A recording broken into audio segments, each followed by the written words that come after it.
渣男丈夫在小三家食物中毒，被紧急送到医院。小三哭得梨花带雨，求医生救人。医生摇头看向我，那就不浪费资源了，放弃治疗。我直接敲板，你凭什么可以不抢救就放弃？他可是你的丈夫。小三声嘶力竭质问，凭我是他的合法妻子，我面色不改，底气十足，而你连签字的资格都没有。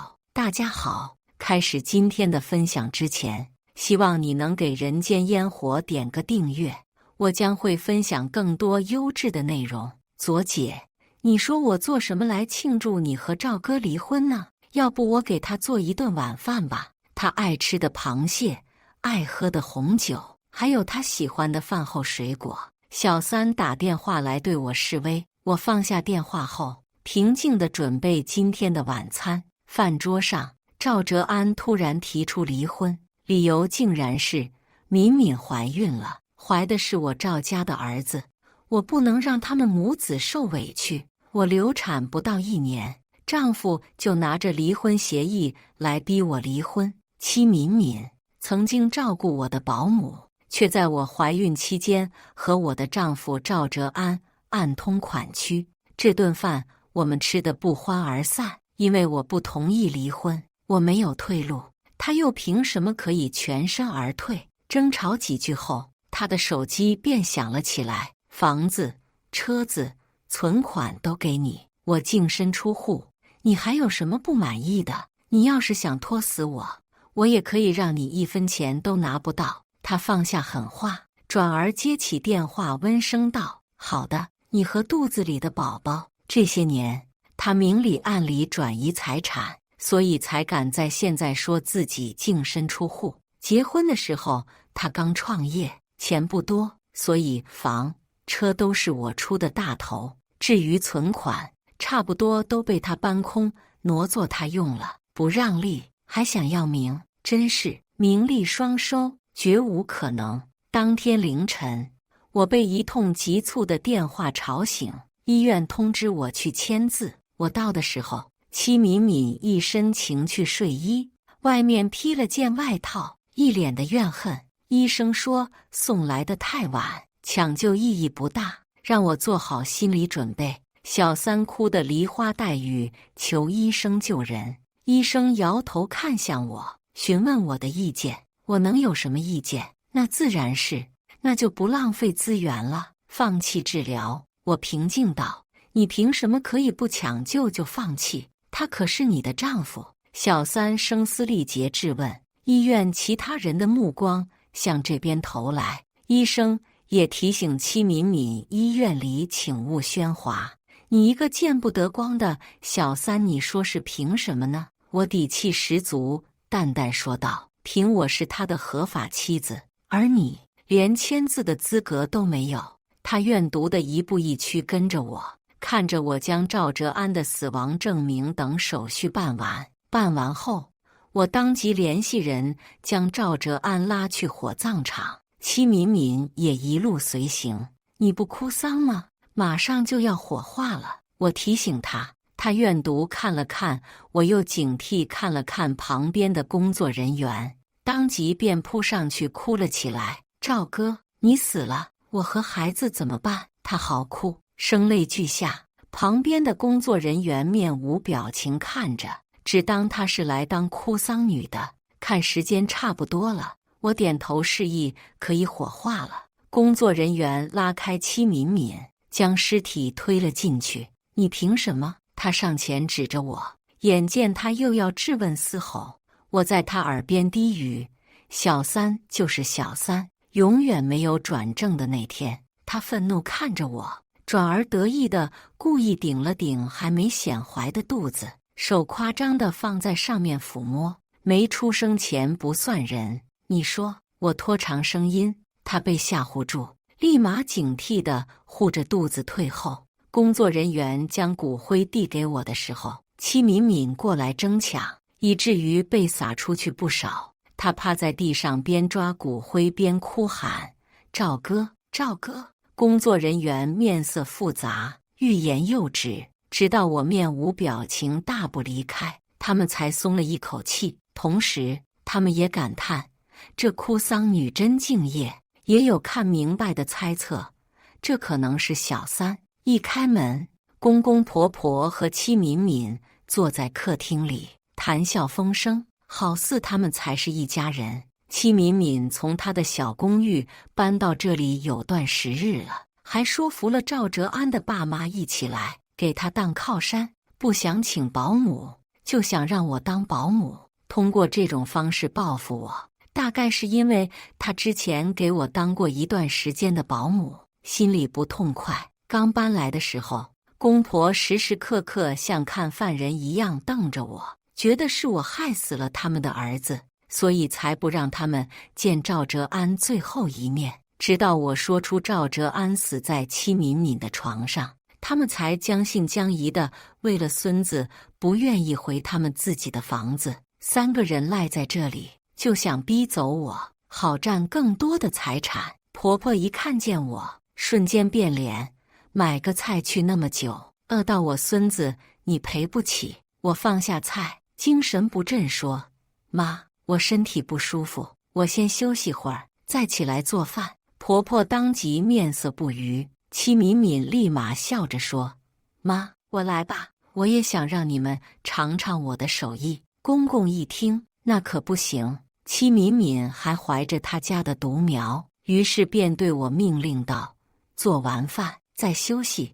顶多让你妈在旁边帮一下手。就算我做了饭菜，戚敏敏也不会真吃，她怕我在饭菜里下药害她和孩子，浅尝几口便会借故回房间吐掉。”公婆看在孩子的面子上，对戚敏敏也是能哄就哄，处处供着。婆婆过来一拽我，我当即站立不稳，就要倒下。婆婆怨怪一声，继续拽着我：“装什么装？叫你干点活，你就这不舒服那不舒服。”我甩开她的手，面色难看，转身回到自己的房间。戚敏敏面色一喜，随即掩饰住，跟上前来故作关心道：“左姐，你怎么了？”只听见公婆怨怪我好吃懒做，以及夸戚敏敏善良懂事。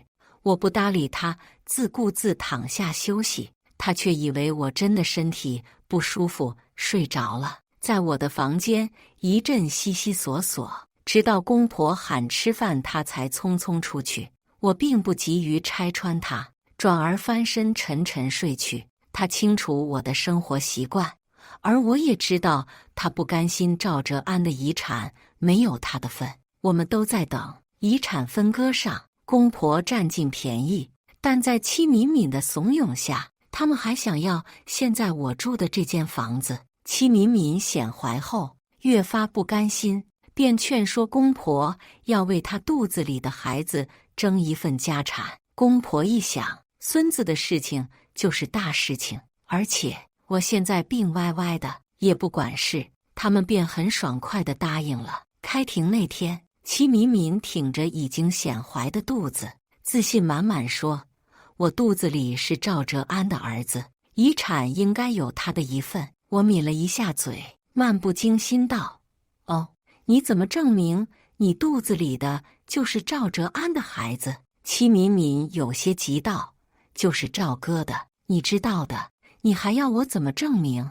我面无表情提醒道：“证据呢？亲自报告你得有吧？”他脸色铁青，声音尖利起来：“他都被你烧成灰了，你让我去哪儿找他做亲子鉴定？”我认真补充道：“他还被你扬了。”公婆当即面色不愉，看向戚敏敏，质问道：“你把我儿子骨灰扬了？”戚敏敏苦着脸连忙说：“妈，你别他瞎说，他故意离间我们。”法官咳了一声，严肃道：“谁提出谁举证。你说这是赵哲安的孩子，请拿出可以证明的证据。”戚敏敏向公婆投去求救的眼神，婆婆高声喊道：“我可以证明敏敏肚子里怀的就是我儿子的种，他们在一起睡过。”我老神在不接话，法官有些无语，但还是耐着心解释道：“只有亲子报告才可以证明亲子关系，证明他们是父子。亲子报告我们有。”公公举着报告上去，骄傲陈词：“大人，这是我和敏敏肚子里孩子的血缘检测，我就哲安一个儿子，敏敏肚子里的肯定是哲安的儿子。”这一声大人让法官有些心梗，但后面的话让法官连报告都没看便宣布证据无效。公公当即跳脚：“你凭什么说证据无效？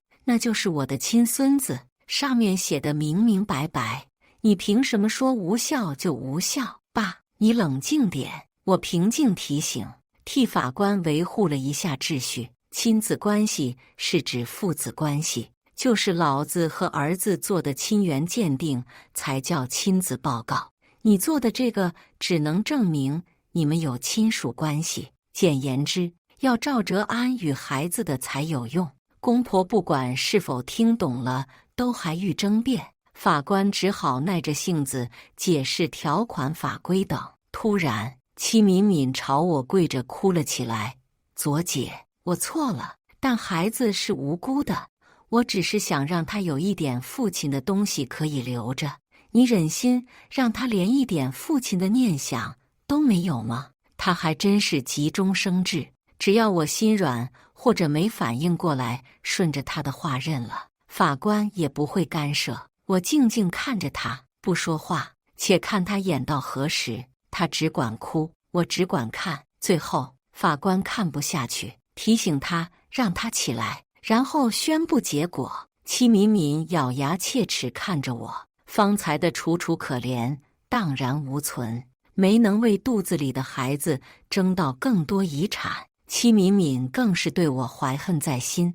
经常趁我不在出入我的房间，而我也觉得身体一天不如一天。直到有一天，我腹痛不止，我知道我该收网了。同一家医院，同样的症状，只不过赵哲安没有被抢救回来，而我已经转危为安，且报了警。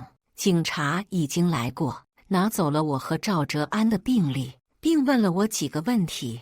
我身体之前一直很健康，自从戚敏敏搬来后，我的身体就一天不如一天。我总感觉有人悄悄进我的房间翻东西，但我就是醒不过来。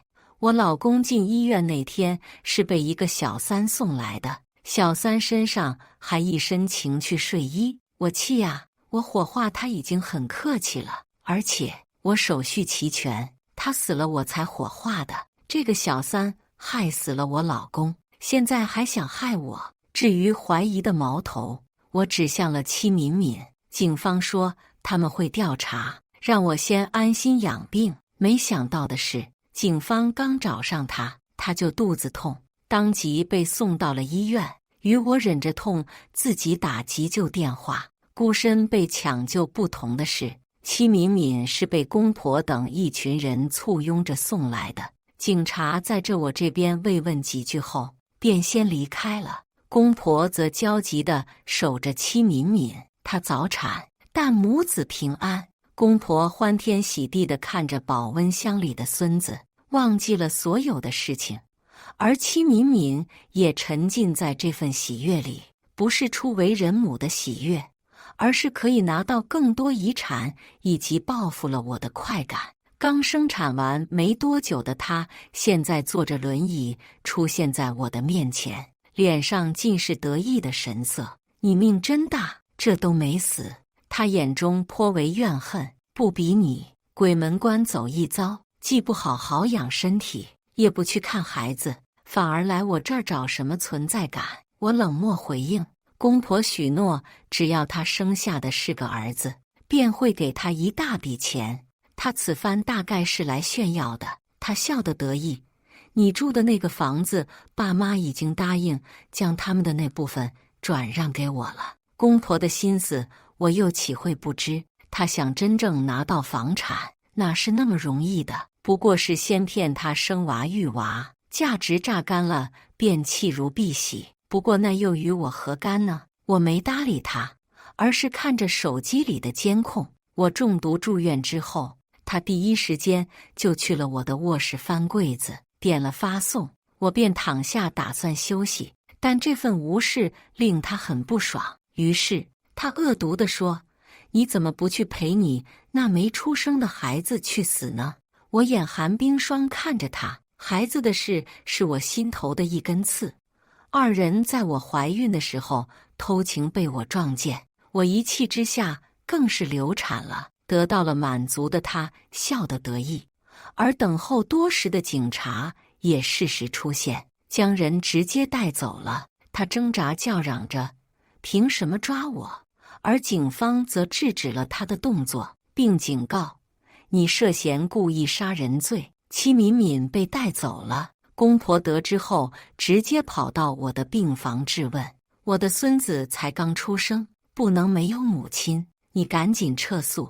婆婆嗓门喊得大声，疾言厉色：“什么叫故意杀人罪？你心里有数吧？他要杀我，你却要我撤诉。”我反问道。公婆自知站不住脚，转而拿孩子说事。公公自以为是，正义凛然地说：“孩子那么小，哪懂什么大人间的恩怨？你也有过孩子。”我一个眼刀过去，公公讪讪闭嘴，两人悻悻离开。但并没有打算放弃，不过是换了一副嘴脸来试图麻痹我，好达成他们的目的。这不，我中毒数日都没出现的人，在一番质问未果后，突然热情地提着水果吃食来看望我，还大方地分发给同病房的其他人。但这哪够？我并不领情，转而收拾东西准备出院。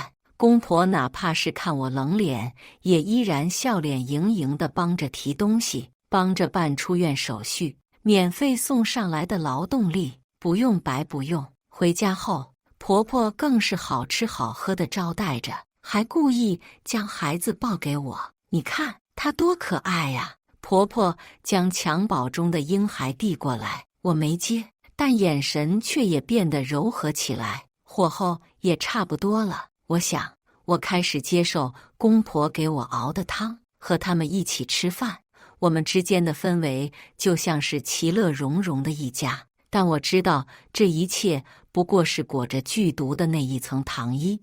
我和赵哲安准备结婚的那段时间，他们可谓是无微不至，鞍前马后的询问我的意见，按照我的喜好来。我也以为他们开明，对于房、车、彩礼等更是体谅他们。我有钱出钱，他们有力出力。婚后，他们身体力行告诉我，儿媳妇就是应该在家伺候公婆，逼我辞职，逼我生孩子，处处给脸色。赵哲安事业刚起步，倒也没答应，毕竟他还需要我的工资支持他。公婆便在老家给他介绍人，他一开始拒绝。后来事业稳定了之后，便也和他父母站在同一战线。我辞职了，怀孕了，他们却买了新房享福去了，还为了我好给介绍了一个18岁的保姆戚敏敏来照顾我。戚敏敏的到来让我提前体验了一把当妈的糟心感。他们说他们把戚敏敏当女儿，让我不要多心。东窗事发后，他们说你怀孕不能同房，我儿子上班压力大，你就不能体谅一下他吗？你以为谁都像你一样在家享清福啊？流产伤了身子后，他们说还好我们有先见之明，没让哲安在他一棵歪脖子树上吊死，是个没福气的。现在却洗衣做饭抢着来，就怕我累着了，还让我有空可以去多看看孩子。我从不与那个孩子单独待在一起，也没有抱过他，因为我清楚，公婆去看过戚敏敏之后，对我更好了。而我也适时看着孩子露出怜爱松动的样子，公婆很高兴。我说什么，他们都答应。我说到房产过户的时候，他们犹豫了，但我说过户给孩子，反正他们100年之后都是要给孩子的，而且现在这几套房子是死资产，还不如拿去向银行贷款，把哲安的公司盘活，到时候爸当董事长，钱还不是滚滚滚进我们的钱包里。赵哲安现在的公司就是一个空壳子，早被他搬空了。到时候我们既有公司又有房子，我就给爸你打工。两位老人很心动，但还是拿不定主意。于是我继续说，我知道你们有顾虑，我愿意把这套房子先过户给孩子。哲安就这么一个儿子，我不给他又能给谁呢？这套房子我占3/4，公婆占1/4，在他们眼里，孙子是他们赵家的，财产也是他们赵家的，而且还白捡这么大便宜。两个老人跃跃欲试地按照我说的去做了。他们将房产本本拿来，还有戚敏敏住的那套公寓的。是了，那套公寓是赵哲安用他父母的名义买给小三住的，写的是他父母的名字。两位老人还是有一些不放心，我也不担心带着人大大方方去办理手续，手续繁杂。两位老人对于工作人员的话听得云里雾里，而我也提前和两位老人打过招呼，他们自信满满，也不多问，胸有成竹表示愿意。最后3套房产都有用来贷款了。至于那个空壳公司，我也带着公公去体验了一把做高层办公室的感觉。我们高高兴兴回家，公婆当晚便又将撤诉的事情提了出来。孩子那么小，母乳有营养，孩子也跟你亲，长大了让他喊你干妈，只要我们2把老骨头还在，我们给你撑腰。婆婆说的真心实意，公公上位者的姿态也摆得十足。左敏，你先撤诉，到时候公司赚钱了，我会补偿你的。我装作不情不愿答应了。戚敏敏被保释出来，公婆则忙着走马上任。那个孩子也从医院接了回来，打算长期让戚敏敏带着。公婆对我也再无好脸色，我似乎又成了多余的人。我也不恼怒，因为我清楚那个孩子将会给他们送去一份大礼了。离开医院之后，那孩子3天一小病，5天一大病，很快便将几人折磨得不像样子。那孩子有先天免疫缺陷，离开了医院的隔离室后，动不动就生病，医生也无奈，保守治疗的结果就是钱花出去，孩子还接不出来。最后医生让他们来找中医试试，中医院那边又让他们来找我这个曾经的院长。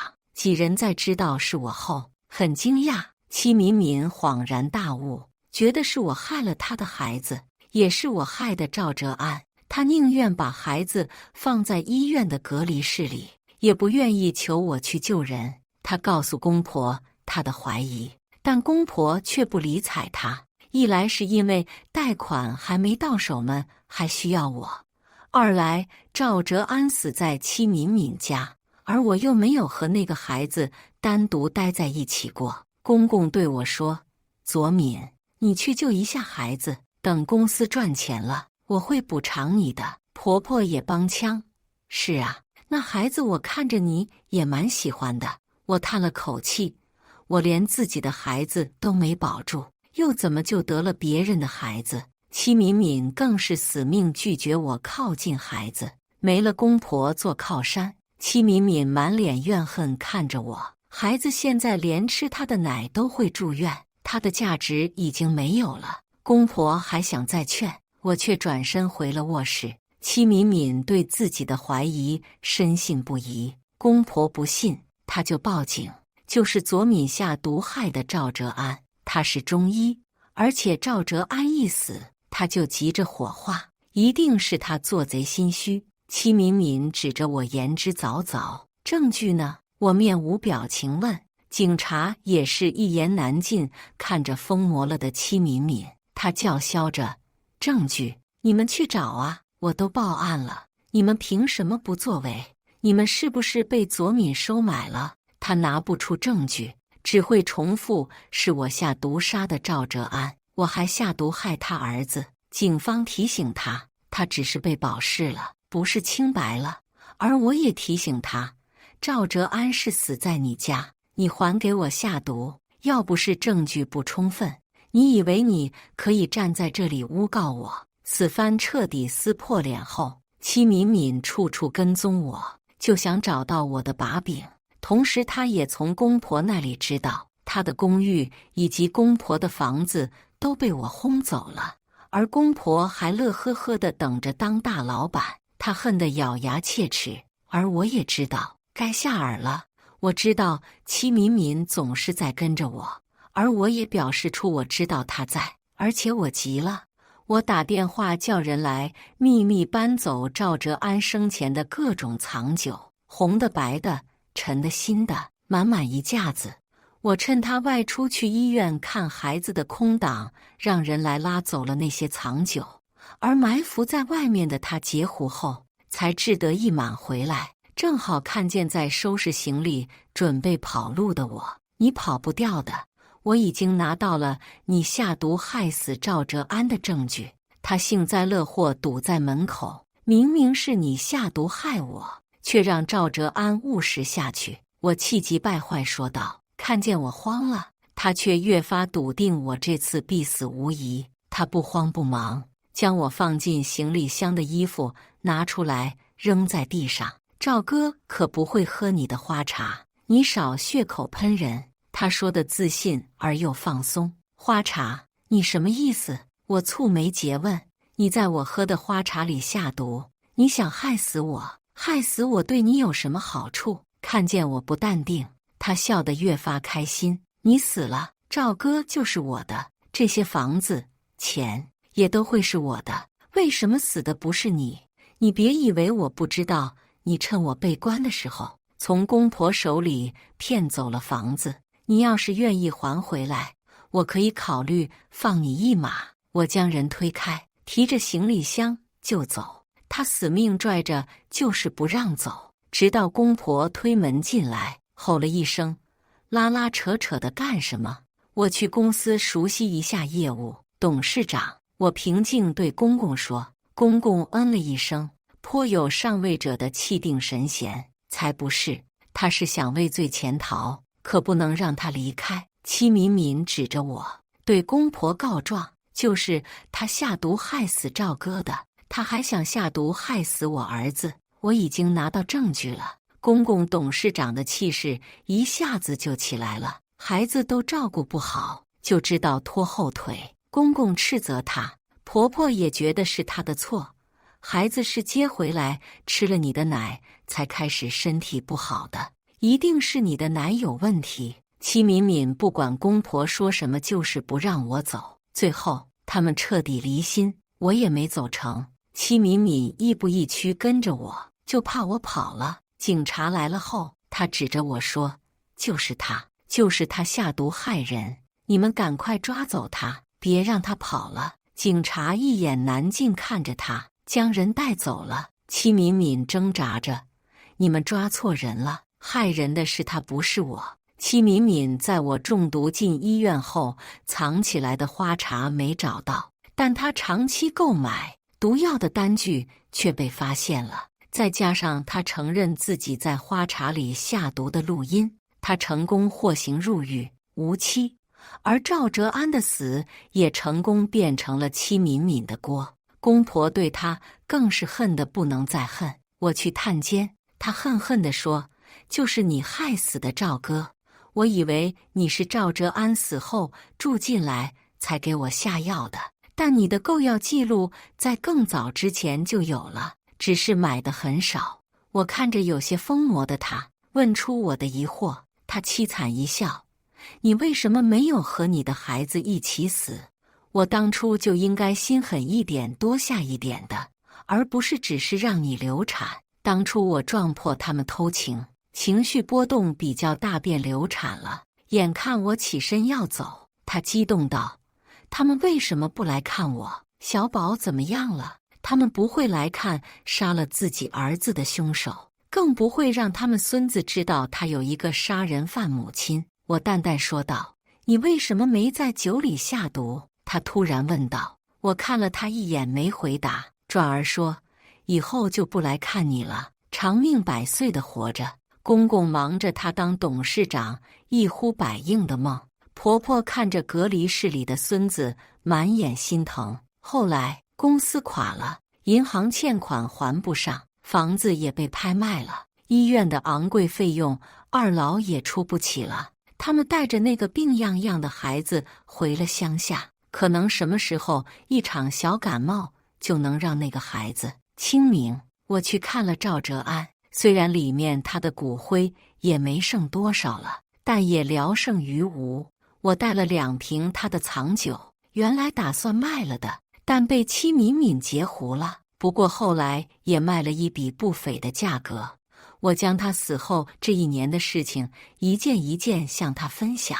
他不知道戚敏敏其实一直和我有联系，他以为他在外面金屋藏娇，用夫妻共同财产在外置办房产的事情我不知道。然而事实却是，戚敏敏还没搬进去，便开始向我炫耀赵哲安送了他一套公寓。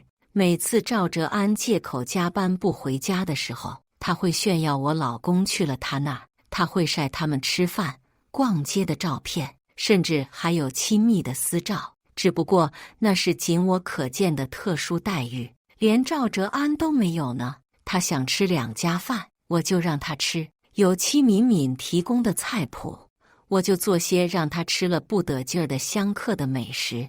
我没想到的是，5脏6腑都快吃烂了的他，还能让戚敏敏怀孕。我有给他下毒吗？也算有吧。陈年的花茶，我觉得扔了有些浪费，拿来炒菜刚好。谁知道药效叠加的效果那么好，他还不加以节制，何该这么早寿终正寝？戚敏敏赖着不走的时候，我就知道他面色不对，但那和我又有什么关系呢？他往我常喝的花茶里加药，一次比一次重。我好歹是中药大师，怎会一直不知？你转移出去的资产，倒也够他们余生无忧了。可惜贪心不足，那些钱我就笑纳了。贷款贷出来的钱的去向，公婆压根不会去问。董事长能有什么不知道的？公司倒了，那一定是因为员工偷懒。可惜封建时代已经过去，他当不了地主，更成为不了资本家。雨停了，我收起手中的伞，天边的彩虹也照进了我的心间。以上就是今天分享的故事，大家有什么想说的、想吐槽的，欢迎在下方评论交流，也更希望能给人间烟火点个订阅，我将会分享更多优质的故事内容。